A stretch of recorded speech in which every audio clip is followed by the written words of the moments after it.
Yes, ma'am.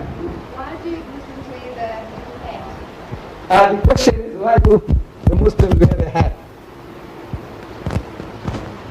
You see, if it, I might ask you, ma'am.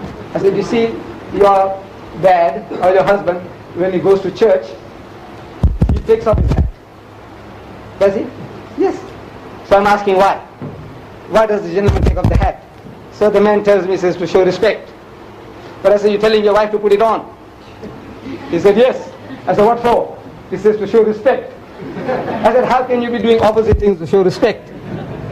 So that you might have been reading Shakespeare. So he said, you see, Shakespeare said, nothing is good or bad, but thinking makes it so. I said, exactly. You see, in the mind of we people from the East, this is a sign of humility. You know, humbleness.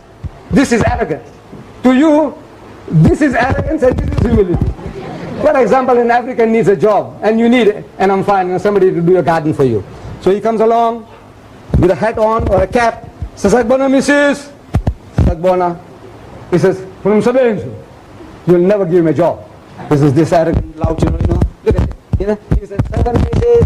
You know, he's got a chance. He's got a chance. You know, it's all in the mind. It's all in the mind. It's nothing religious. This is all in the mind. You know, to us, this is the way of showing humility. To you, this is showing humility. Shoes. Shoes, you see, ma'am, we say we are doing this in respect of the commandment given by God Almighty to the Holy Prophet Moses.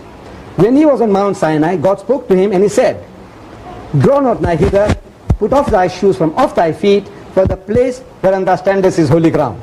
In Afrikaans, en hy sê, moenie nader kom nie. Trek jou skoene van jou voete af. Want die plek waar jy opstaan is heilige grond. So now, in respect of that commandment, we take off our shoes. But now there are certain practical reasons also. For example, in our prayer you notice that, you know, we go eventually with our faces down into the dust, praising the Lord, but you have been walking around with your shoes all over, you know, cow dung, horse manure, we can bring in, and now, you know, we expect somebody else to put his face into it. So there are certain practical reasons also, but in respect of the commandment given by God to Moses, we take off the shoes. But it also serves all this clean, you know, when we put our faces, it's a clean place. Do you wear your hats all the time or only inside the house? No, some of us, we wear all the time, like myself, I wear all the time. But today, according to modern practice, generally the people, you know, they keep it in the pockets, and when they come to the mosque, they put it on. But those who do, they put it on all the time.